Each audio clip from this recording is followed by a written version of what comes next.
Hello there, good afternoon and welcome to your post center for the 2024 election. You're watching ABC News. This is ABC Midday and I am Eric Chinibuamelo. Coming up in the headlines. The Supreme Court ruling on the vacant seat controversy has sparked several reactions, with the majority calling for peace and consultation to end impasse in the legislative chamber. We will engage lawyers from the NDC side on this issue. The presidential candidate of the National Democratic Congress, John Dramani Mahama, has stated that the NDC won't be going to court over the elections as they will win a one-touch victory.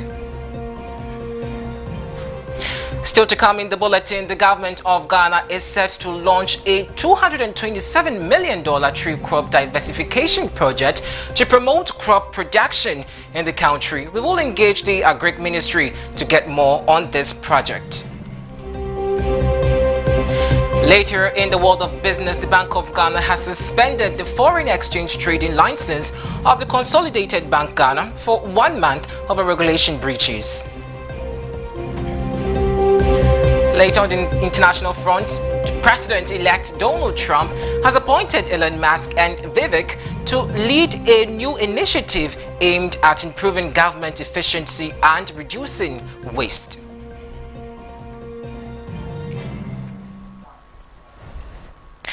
Stay with us, we have details of these and many more coming up shortly.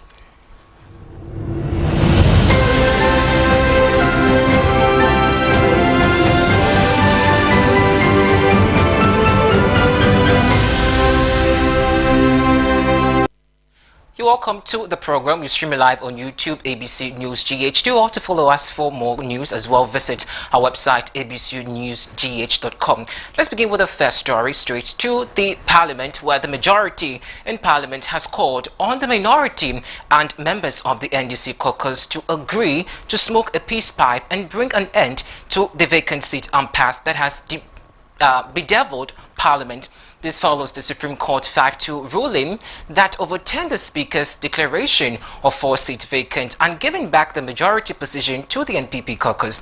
Addressing the media after the ruling yesterday, the Majority Chief Whip Frank Anadompre urged the NDC MPs to comply with the ruling of the court and called on the NDC MPs to come on board to smoke the peace pipe.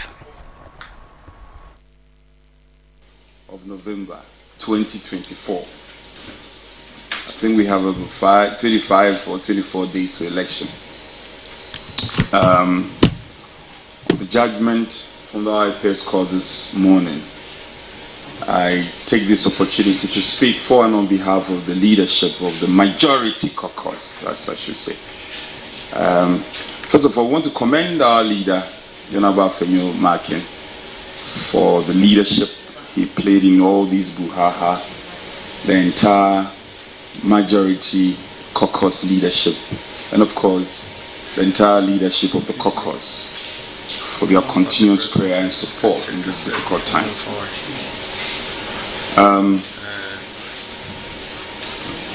What we went to court to do was to test our laws. So we sought to test our laws, and the APS court did what they had to do in terms of their core mandate, as we know, in the Constitution. So they interpreted the Constitution rightfully. We think it's a day of victory not for us as a caucus, a majority caucus, but we think it's a victory for our democracy. And particularly it also puts to rest all the buhaha and all the interpretations that people have sought to put to the Constitution. So, not just a democracy, a boost for our democracy, it is also a boost to our parliamentary jurisprudence and our constitutional jurisprudence. We think it's a landmark case that for a very long time to come in our democracy, many scholars, students of law, parliament, present in the future parliament. Your governance expert Dr. Frederick Odro has stated that achieving consensus and collaboration in the upcoming parliament will be challenging. He claims that the 8th parliament has undermined the process of negotiation and consensus building, leading to minimal collaboration in the next legislative section. His remark follows comment from the minority, indicating that they would not return to parliament if a recall were initiated. Dr. Ojo shared these thoughts during his appearance on ABC in the morning. Is going to have on future parliaments. The problem we're going to have as a country now is that since 1993 until now, we've had every parliament working on consensus to an extent. Now, that has been killed because the NDC has allowed the hawks within themselves to reign without, to try to move everybody out of their way without any attempt to rein them in. So the problem we're going to have is not even with this parliament alone. Going forward, there's going to be very little collaboration in parliament. So my prayer is that whichever party wins should have no less than 150 to about 160 seats. Otherwise, governance is going to suffer a lot in this country going forward. And the whole thing is politics. It is not about the law. It is not about the independence of the parliament, because well, he didn't end there. Dr. Frederick Ojo also urged politicians to exercise caution in how they treat state institutions, particularly in light of unfair criticisms directed at the judiciary and the Electoral Commission. Speaking on ABC in the morning, he emphasized that such attacks contribute to the diminishing trust in these institutions. This statement follows a recent Afrobarometer report by the Center for Democratic Development, CDD, which revealed a significant decline in public trust in Ghanaian institutions. Citizens expressed serious concerns regarding the integrity of the Electoral Commission and the Supreme Court. That there are constitutional bodies in this country that cannot come out to issue statements when people attack them. And the Electoral Commission is one such institution. People attack members of the EC and they can't talk. But we don't see the media also protecting them.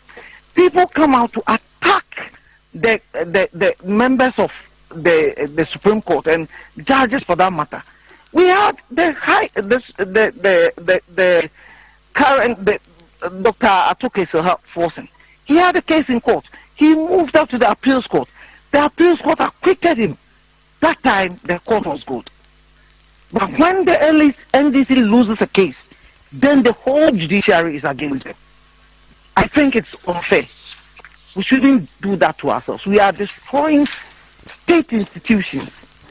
And if all of us keep quiet about this, that is the repercussion. People will keep on believing that indeed the court is unfair. But nobody is talking about the fact that the court set free Atuke Forsen. So if that is what we want, so be it. Afrobarometer is about perception. So let it be so. But what our leaders say go to a far extent to influence the perception of our people.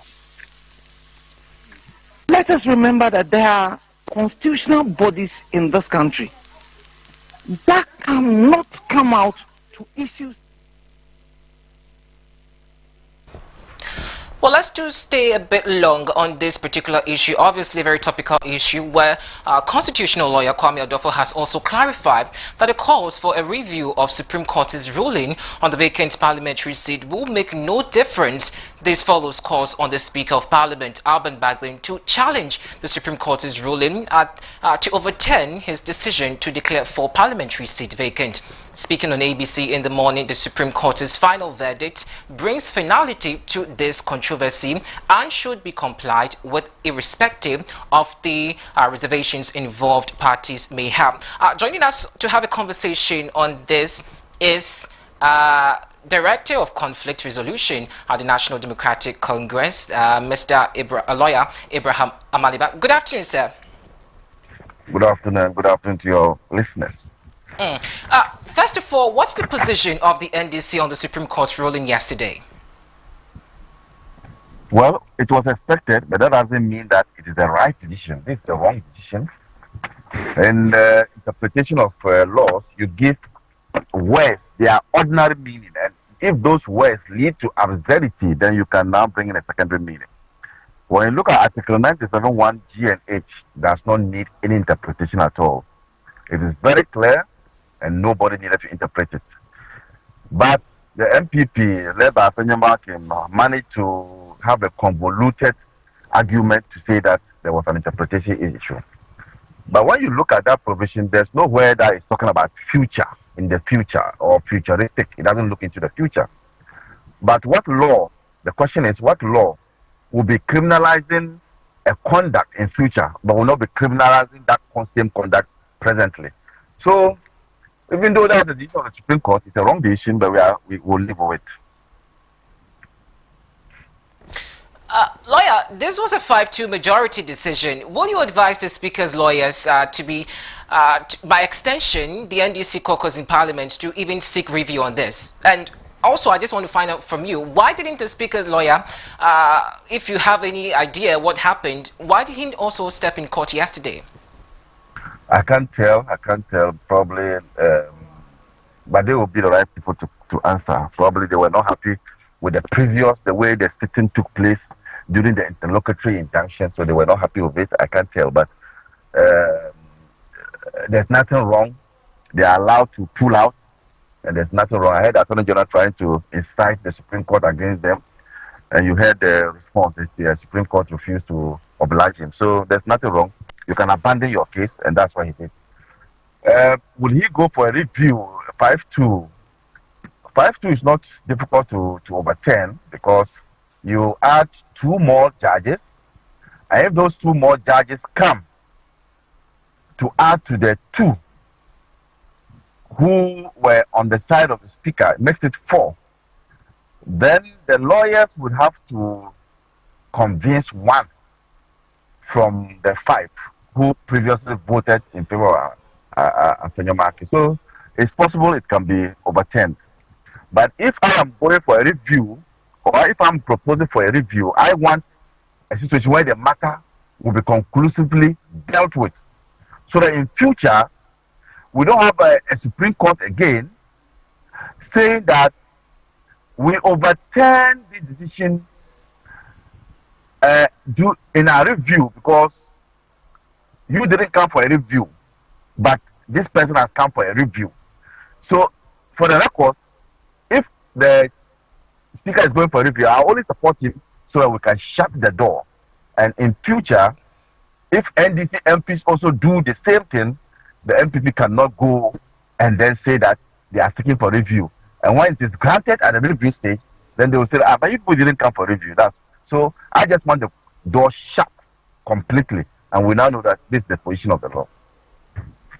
Lawyer Maniba, so I also want to find it from you. Does this ruling bring finality to the whole controversy? It brings finality because the Supreme Court is the apex court. But your question, I think you want to ask is, does it resolve the issue? Obviously. I think that there are instances, so many instances where the Supreme Court has spoken, but that did not solve the problem. I can give you the Yana case. I can even give you Boku. Boku, there's a Supreme Court ruling, but has that stopped the guns from blowing? No. So let's wait and see. If Parliament is recalled, we'll see whether peace will prevail. But I have indicated that this matter should have gone to the Supreme Court. It could have been dealt with by Parliament itself. There are some issues in the Constitution which need legal solution. There are some that need political solution. This is one of them. Because after the legal position that we found or we have heard from the Supreme Court, I don't think that this matter will be resolved. Now, Now, some members of your party have also criticized the Supreme Court over their handling of this case. But when the court ruled in favor of your party a few months ago on the State versus Atoforsen, we didn't also see your party praise the court. Are we not only criticizing the court when it does suit you? Well, when people criticize the court from the NDC, is because similar cases are not given that much attention. I think they are talking about consistency. Look at the speed with which this matter was dealt with. You file a process in the morning, by 12 the court is sitting. How did they marshal the court to sit at 12 within 2 hours? How come that the VAT, not VAT, e-levy, the e-levy matter up to now has not been dealt with by the same court? How come that style has not been dealt by the same court? So the consistency or the lack of it is what people are talking about. Well, the NDC, I mean, some members of your party also have said that if Parliament should reconvene anytime soon, they will not be showing up. What actually is your call from where you sit as a party executive? And that is what I'm talking about. Now, with the ruling, does that mean that the matter will be resolved? The answer is no. You know that we have a split parliament. And you know that most of the time, the MPP is not even in the chamber. In recent times, it is the NDC MPs who have populated the chamber to help government business to go on. Now, if we are insistent on using the legal processes, and then the court rules in one's favor, and then the other side is not happy, the other side too will play by the rules. And what do I mean by that? You can't stop the NDC parliamentarians from also boycotting parliament. Would government business go on? So we didn't need to go that way. And I am becoming tired of MPP parliamentarians running to court anytime. Is there anything in that court that they know that we don't know? Well, Lawyer Maliba, I mean, just as you asked or said that we shouldn't have gotten to this, what you call position or place, then again, it brings to the question where people suggest or say that the former leader of parliament or the minority leader, Haruna Idrisu, obviously could have waited or perhaps could have taken another measure on this issue. So things like this, occurrences like this does not happen. What do you also have to say about that? Because obviously we still have... Haruna Idrisu only hinted something that was going to transpire. I would have expected that even after the ruling of the speaker would begin to jaw. After all, what does the MPP want? The MPP wants government business to go on. I don't think there's any NDC member of parliament who is interested in presenting government business. No member of parliament of the NDC will want to be presenting government business. So at that point, you will now engage. By engaging, you could say that, look, we are just left with some few weeks to go. This is going to cause us some upheaval. Bring in eminent people to deal with the matter. But when you just run to the court, it's as if to say that, one, you are undermining the authority of parliament, because parliament is not subordinate to parliament, to court, to the Supreme Court or the judiciary. They are both what we call, what's the term? Coordinate. They are co-equal. They are co-equal, if I have not gotten the word, but they are co-equal. So when you continuously run to parliament, you are undermining the same institution. When you continuously run to the Supreme Court, you undermine the institution of parliament. So that is why I am saying that we could have used the political, solution to deal with this matter. Now, you've heard MDC members also saying that well, if you are going to take a decision, we shall not also be in Parliament to help you take the decision. What are you going to do? Lawyer Maliba, please hold on. We are joined also via Zoom by the Director of Parliamentary Network Africa, Clement Okolom. Mr. Amaliba, I'll get back to you. But Mr. Okolo, are you monitoring or actually paying attention to what Abraham Amaliba has said? What cue should Parliament take from the Supreme Court ruling? Thank you very much. I've been listening, and I think that the Parliament of Ghana, as we speak, the Supreme Court has spoken. The Supreme Court has the authority to interpret the Constitution.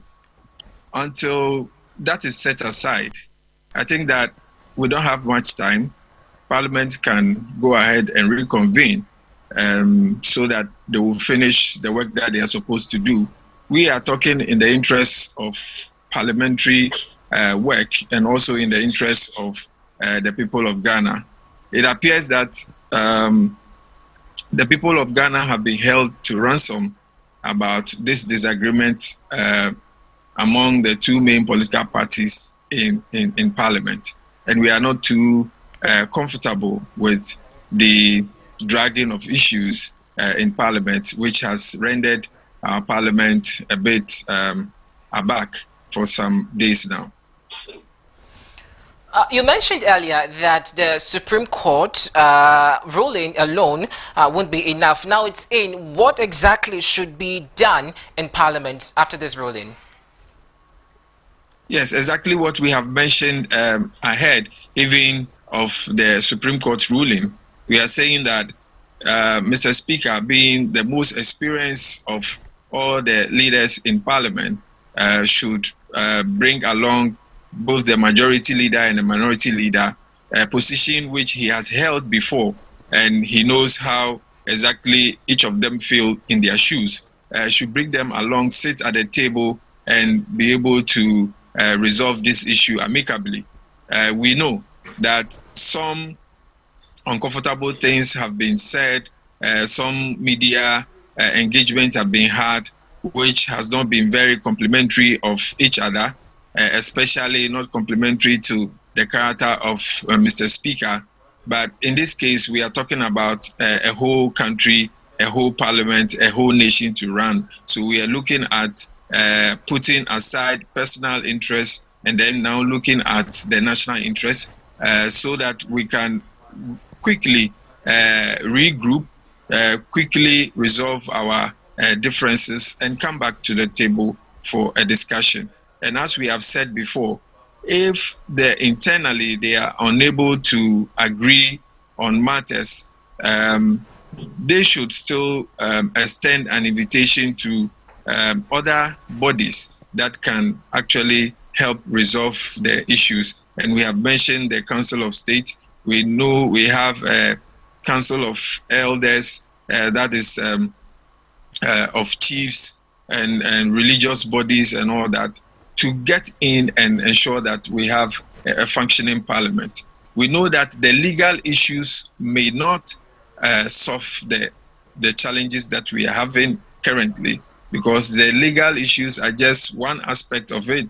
But aside that, we have a whole lot of issues to deal with to ensure that the understanding to work in parliament works properly for all of us. Because as we speak, I heard you say that the minority have indicated that even if parliament is recalled and they also decide not to show up, that means that we'll still be having that kind of issue we had before parliament was adjourned indefinitely.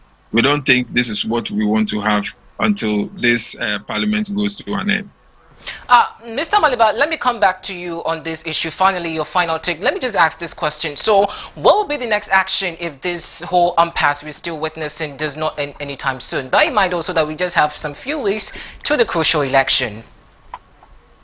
I can see the speaker not. I mean, the speaker will not disobey the Supreme Court ruling. I can see that. You're certain about that? I'm certain he will not disobey it. But and he didn't disobey either when the interlocutory application was granted. He didn't disobey it. It's just that the MPP side refused to come to Parliament, but the Speaker was ready to do business.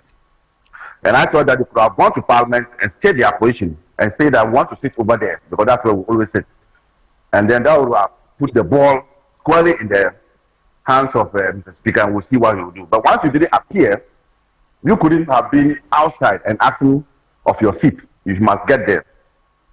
And the fact that the Speaker will not disobey the Supreme Court ruling does not mean that the NDC MPs on their own cannot also make things difficult for the other side to have their business going on. We're grateful for your time. That is the Director of Conflict Resolutions at the National Democratic Congress, lawyer Abraham Amaliba. Mr. Okolo, are you on the line, sir? Yes, I'm here. Yes, so you clearly heard what Mr. Amaliba has said. Finally, let me take your final thought. Yeah, let me take it off from where he left off. I think that as we are all expecting that Mr. Speaker will not disobey the rulings of the court because he's an astute lawyer and he understands the law and better than I do.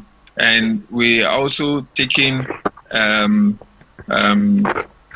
strength in what he said in his press conference, that he believes in the supremacy of the Constitution, not of the Supreme Court. So I believe that he will be looking at the Constitution and what it has said, and that once the Supreme Court...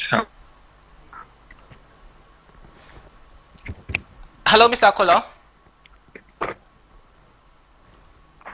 Well, we seem to be having some issues engaging Mr. Okolo over there, but we just spoke to the director Mr. Okolo, who obviously was making his point, and unfortunately we seem to have lost him. But let's move on to some stories away from the Supreme Court. Let's do some labor unrest story. Well, Dr. Samuel Afriyie, a political analyst, still on Supreme Court. Mr. Samuel Afriyie, a political analyst at the KNUST, believes that Supreme Court's declaration or decision is expected to have a significant influence on the 2024 election. Speaking on ABC in the morning, Dr. Afriyie said the ruling could influence voter behavior, suggesting that the people will punish the party anytime, will punish any party seen as hindering national progress. He emphasized that the Supreme Court has the constitutional right to interpret the law, and while there is separation of powers, checks and balances remain key in governance.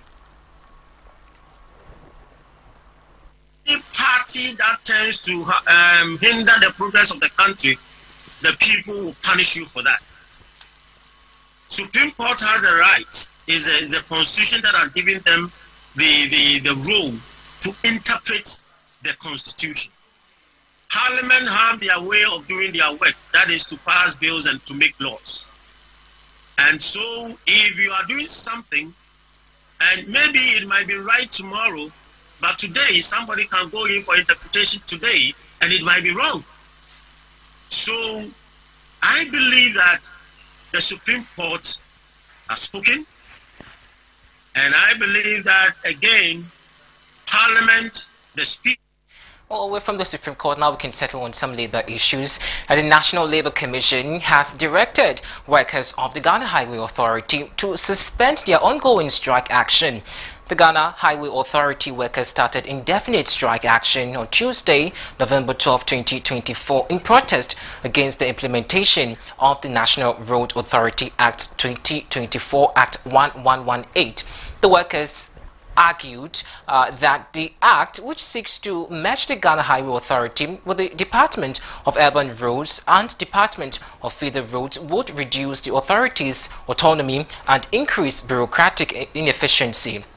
This latest development follows a formal petition to the President, Nana Addo Dankwa Akufo-Addo, in which workers called for broader consultations before proceeding with the implementation of the new act. In a statement issued on Tuesday, the NLC emphasized the need for the Ghana Highway Authority workers to suspend their industrial action while negotiations continue. It said it met both parties in caucus sessions and observed that the respondents, the Ghana Highway Authority workers, did not follow due process under the Labour Act 2023 Act 651 regarding their intended industrial action.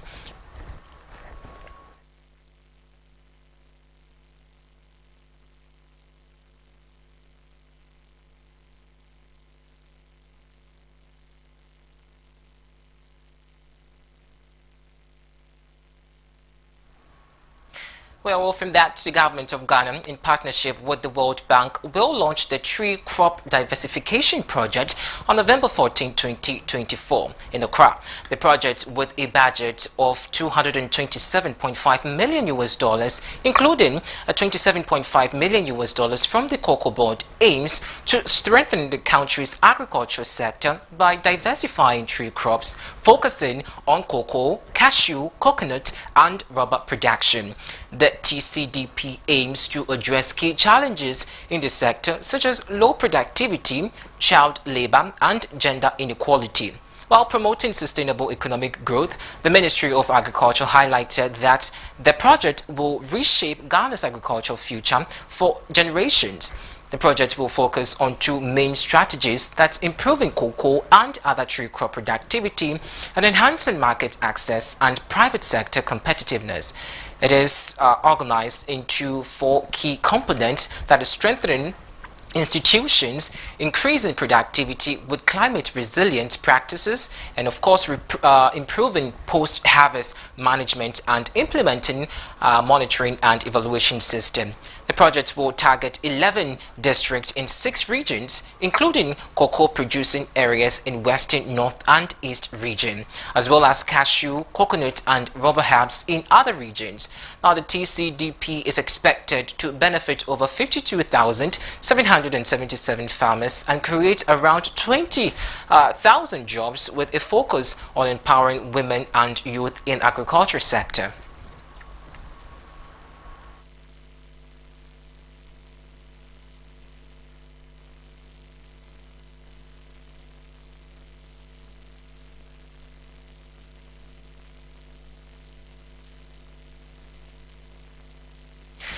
Still on the agro research scientist Professor Roger Cantone has advised the government to employ a value chain approach to ensure sustainability of the tree crop diversification project to be launched tomorrow.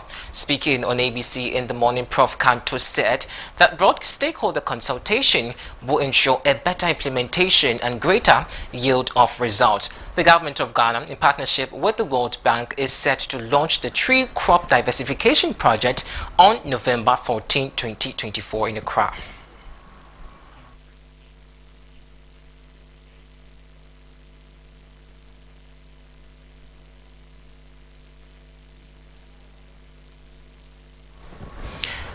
Well, still on Cantone also has added that the TCDP will solve the problem of labor shortage in the agricultural sector. He said that the project will provide the resource for farmers to employ more hands to work on their farms.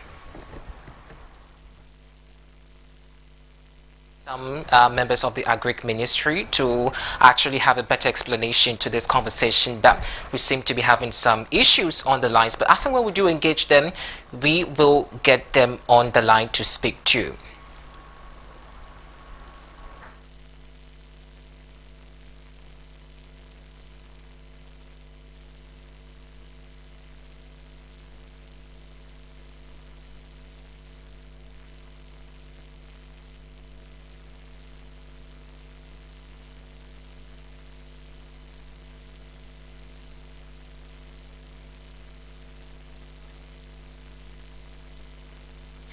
Joining us on Zoom is the PRO of the Agric Ministry, Mr. Tanko Bagbara, to have a conversation on this. Good afternoon, sir. Good afternoon, sir. So obviously, the question now is, why initiate a program of this nature at this time, with barely 3 weeks to the election and a month to the end of this government? Well, thank you very much for this opportunity, and a good afternoon to your listeners and viewers as well. It isn't that this program has just been initiated. It has been in place since long, and we have been on the drawing board, and I think it's just about time that we outdoor the program. If you recall, in 2018 we launched a program called Planting for Export and Rural Development, which sought to, as it were, diversify the tree crops. We saw so much potential in the tree crops. But as a country, we have only explored that of cocoa. So since then, we have been planning to see how we can at least harness the potentials of other tree crops, bringing it to the level of cocoa and to rig in the nursery revenue that it deserves. So Planting for Export and Rural Development metamorphosed into what we call the Tree Crop Development Authority. An authority enacted by Parliament was put in place to take full responsibility of developing 6 tree crops to the status of cocoa. And the office has been established with a head office in Kumasi. Staff have been in place. They've been dealing with cashew and other tree crop issues. So it's just that the funding is now ready for us to fully implement the strategy for the tree crop diversification project. Now, let's look at the sustainability of this. How will the government ensure that this project ensures that there's not going to be some kind of, in terms of a change of government, this will not stop? Like this initiative you're talking about will not stop? So this is, let me say, an authority that has been put in place by Parliament. It is not a political kind of institution. And definitely the agriculture sector strategy goes beyond political regimes. It's a whole authority that is put in charge, and it's just their work plan that they will be rolling out as technical people and not political people. So it wouldn't change. The program will take place. The funding source is available, and it's just about time to take off. Finally, Mr. Bagbara, let me just ask, is there any private public partnership, or this is just solely government initiative? Certainly there's public-private partnership. Government cannot do business. Government is just an enabler to create the nursery policy, the nursery structures for private sector to take over. So it's in partnership with the private sector. All right. Thank you so much for your time. I have been speaking with Mr. Tanko Bambara over there, giving us some insight on what to expect about this initiative. Well, away from all of that, let's actually take a quick break. We are your election poll center, and we're back with some election news. Do stay with us.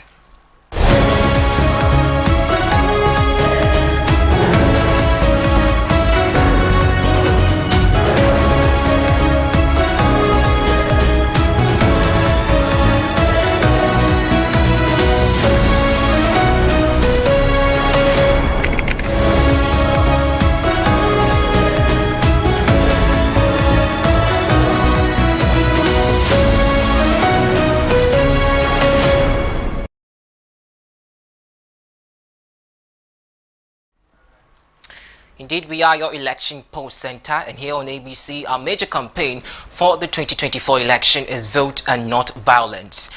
Let's now move to the NDC. The presidential candidate of the National Democratic Congress, John Dramani Mahama, has called on Ghanaians to vote overwhelmingly for the NDC in the upcoming elections to secure a decisive victory.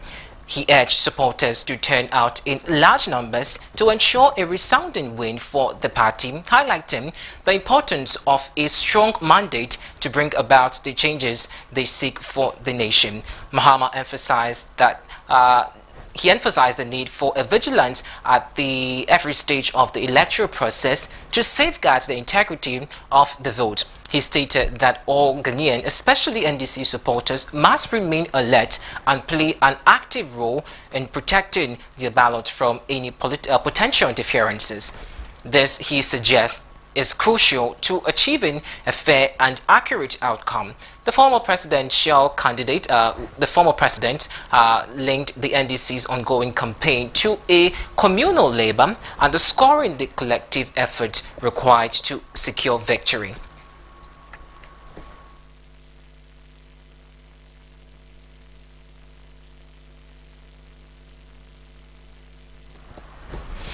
Well, still on the NDC, the flag bearer of the National Democratic Congress, John Dramani Mahama, has emphasized the urgent need for reform in Ghana's healthcare sector, citing rising costs and inadequate infrastructure as critical issue.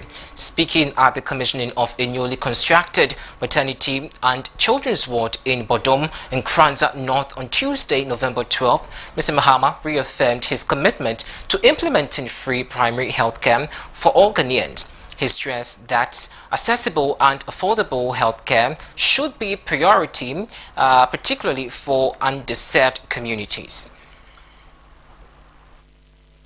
They cannot afford to have hygienic pads to be able to protect themselves. And so this is another program that we will introduce for schoolgirls. This initiative will directly impact the health and attendance of young girls and ensure that they can continue their education. I want to reassure you that our commitment to inclusive healthcare will extend beyond policies to practical on-the-ground support like the ones we are seeing today. You can bear witness to the investments we made in healthcare when I was president. So you know these are not just promises, but part of a comprehensive plan to improve the health, well-being and dignity of every Ghanaian. We shall also complete healthcare facilities that have been abandoned by the current administration and continue the ones that they have begun. Still on election-related matters, presidential candidate of the New Patriotic Party, Dr. Mahmoud Bawumia, has stated that the NPP government has outperformed the National Democratic Congress across all sectors, despite facing global challenges like COVID-19 and the Russia-Ukraine war. Speaking at a community engagement in Akrofrom, Ashanti region on Tuesday, November 12, Dr. Bawumia stated the NPP, notwithstanding COVID-19 and all the global crisis, every sector of the economy, we have performed better than him, he said. Draw line airco from Accra to Paga. Yet from Kumasi to airco Takradi. Then we are taking it from Ejisu to Eduardane. And then we are taking it from Awaso through Ninahene to Eduardane. Sa rail noa yadi bano. Edi Ejuma Bebre Ebebre Yememuno. Ejuma Bebre na yadi ba. We are going to use local materials. The railway is transformational. Yebe chenji Niema Bebre Nampun to Bibreso Abagana. That is the central.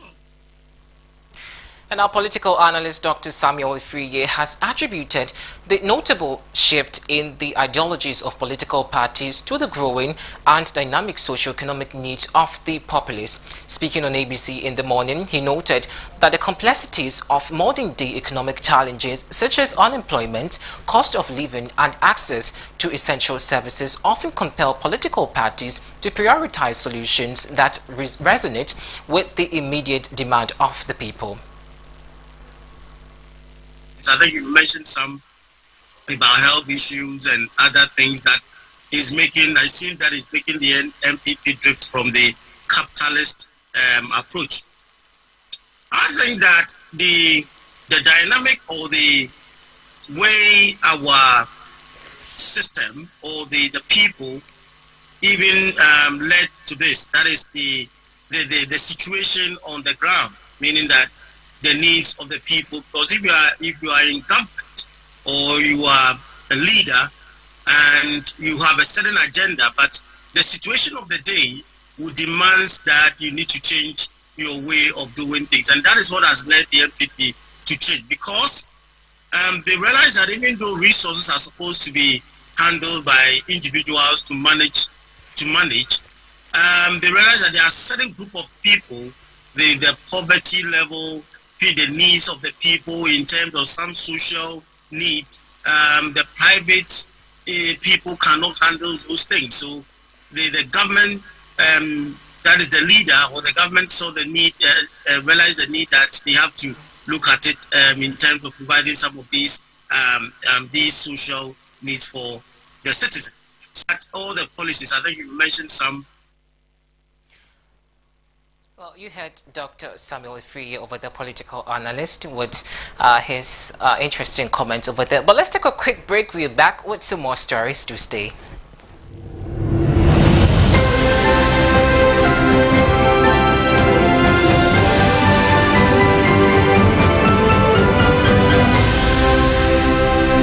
Over 5 million children have benefited from free SHS. Protect free SHS. Vote Dr. Baumia #1 on the ballot.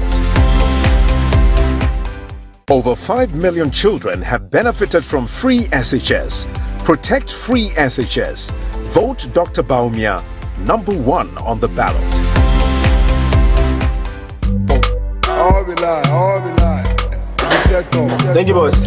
See you next week. Yo, where is my passport? Where is my passport? Yo, man, I want to Waba. What is that? And then give me my passport. Relax. You made me pay for express for 24 hours and yet it's not in. You told me that you are telling me this. What's going on? Hello. This man here has taken my money. That within 24 hours he'll do my passport for me. Oh, see that's the same thing applies to me. He told me last night. He's telling me this week. Process. That's what they do. Yeah. Oh, madam. Please relax. I'll get for you in 24 hours. Hey, Goroma. So you never change? Eh? You get passport for someone within 24 hours, Madam Obwa. See, the normal working hours is 9 to 5. Eh? Not 24 hours, I'm fat. You guys have made a very big mistake by trusting these people. Now, through digitalization, passport application has been made so easy. Now, you don't need to stress yourself and join any long queue for your passport. All you have to do is to log on to the Ministry of Foreign Affairs website and begin your application. Sir. By buying a passport application voucher online. Simple and easier. And very soon, all you need to get your passport will be your Ghana card. Hey, boss, is it true? Yeah, Obiza. It is possible. You yourself, I didn't know this. I feel officer. No.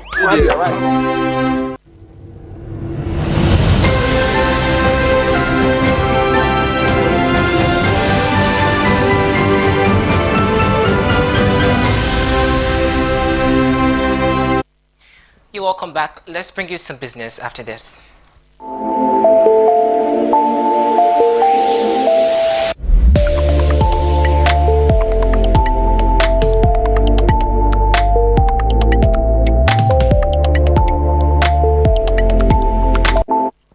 And in business news, the Bank of Ghana has suspended Consolidated Bank Ghana's foreign exchange trading license effective November 26, 2024 for 1 month. The BOG cited Section 11(2) of the Foreign Exchange Act 2006, Act 723, as the basis for this decision. In a statement on November 12, the central bank clarified that the suspension was prompted by multiple violations of foreign exchange market regulations. The other breaches, according to the statement, include updated guidelines for inward remittance services for payment service providers dated November 2023 and the anti-money laundering, combating the financing of terrorism and the proliferation of weapons of mass destruction. Now, the Bank of Ghana announced that the license will be restored at the end of 1 month suspension period, and provided the CBG implement effective controls to ensure strict adherence to foreign exchange market regulations.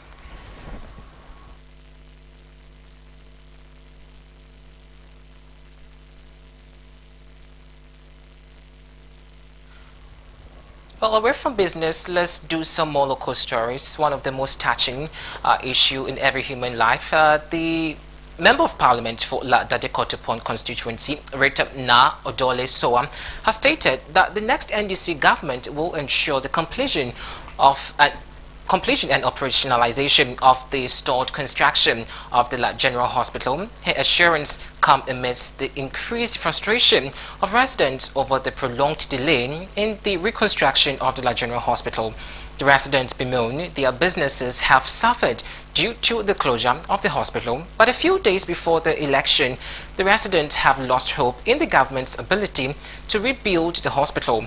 Rita Odele Soa has, however, promised to ensure the completion of the project should there be a change of government. My colleague Andy Opondenchi has more in this report. The heart of Accra's La Dadikotopon constituency sits an empty lot. The former site of La General Hospital, once a vital healthcare provider to thousands, in 2020, the hospital was demolished due to severe structural concerns, with President initiating a reconstruction project on August 10, 2020. Yet, 4 years on, the site remains uncompleted and the community is left without a central hospital. Funding and staff shortages have delayed the rebuild, leaving both residents and healthcare workers in a state of limbo. Despite these challenges, the community is holding on to hope that the hospital will soon be restored, bringing healthcare assets back within reach. But as the wait prolongs, the Member of Parliament for La Dadikotopon, Rachel Dole Soa, says, should the NDC win the election 2024, they will see to the completion and operationalization of the hospital. Yes, there's going to be a change of government.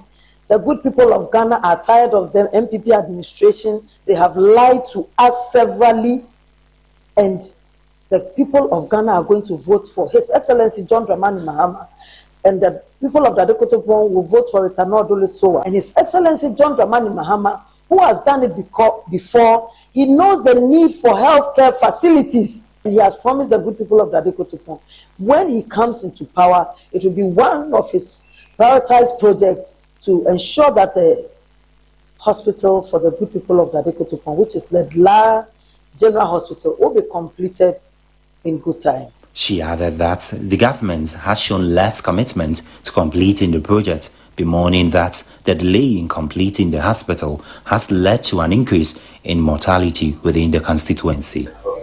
A lot of people have lost their lives because of the demolition of this the hospital for the good people of Dadikotopon and Ghana, because that hospital served a lot of people coming from far and near.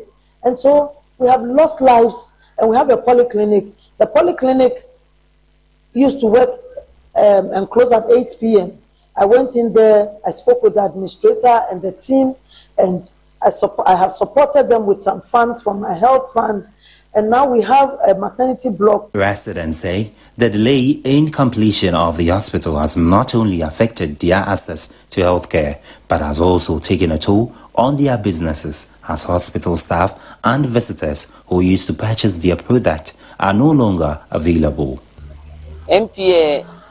The MP has made provision for the Latino to be made into a polyclinic. We are hoping that the hospital will be completed to service those from far places. This place used to be a busy place with both family members of patients and health workers eating.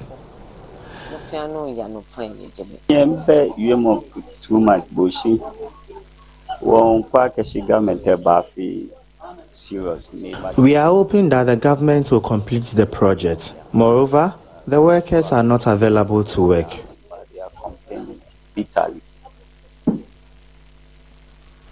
Well, obviously a worrying issue over there, but meanwhile, the public relations officer of the Ministry of Health, Isaac Ofe, has disclosed that the La General Hospital project is expected to complete in the third quarter of next year, adding that the project is an issue of contention to everyone. The hospital is not only for the people of La, he said. Came down as a result of the defect in the building, the structure. So government committed into ensuring that we put it up again in a more standard manner.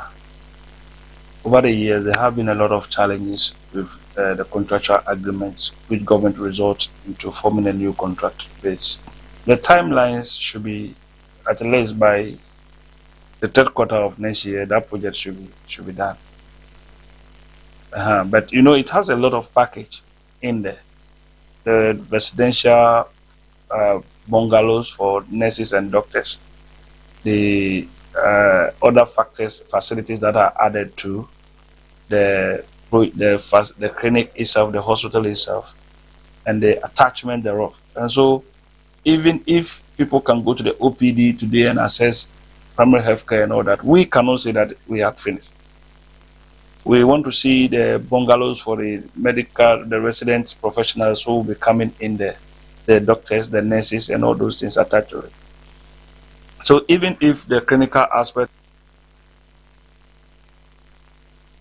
emphasized that it has been able to reduce immigration irregularities at various borders across Ghana. Speaking on one day, a 3-day regional technical conference today, the Controller General of the Ghana Immigration Service, Mr. Kwame Iwuatechi Esquire, stated that the Ghana Immigration Service, in collaboration with its sister security agencies, have made a vast reduction in irregular immigration in the country, and with most officers at the border post being equipped with well-trained with the use of the device given out to them. Regular migration and cross-border crimes. Esteemed delegates, as the lead border agency in Ghana, and having implemented this project in collaboration with other sister security agencies at the border, with the International Center for Migration Policy Development, I can attest to the fact that the project has largely met its intended objective of contributing to the reduction of irregular migration in the country. And as most of the border posts have been equipped with devices required to combat irregular migration, and our officers have also been trained on the use. Well, don't go anywhere. We'll be back with sports and some more news to stay after this break.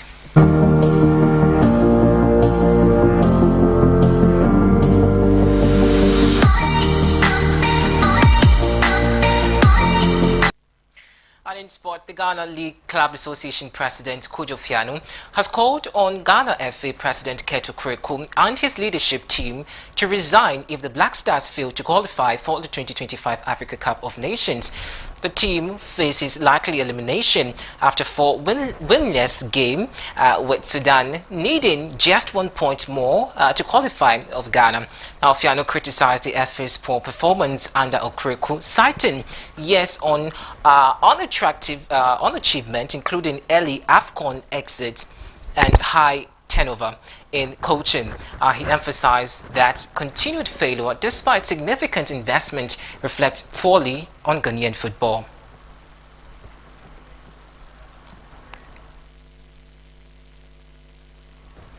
We'll bring you some international news after this.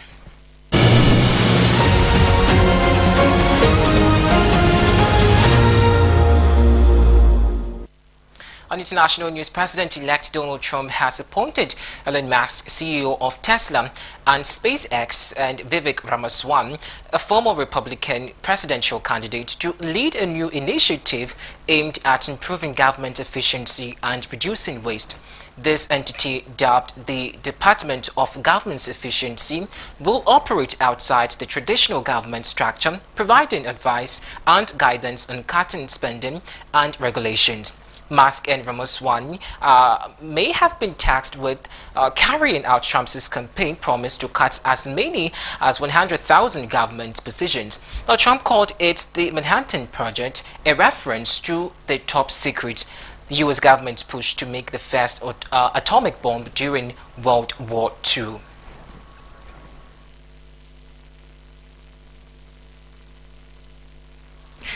We're back with some entertainment news. Please do stay.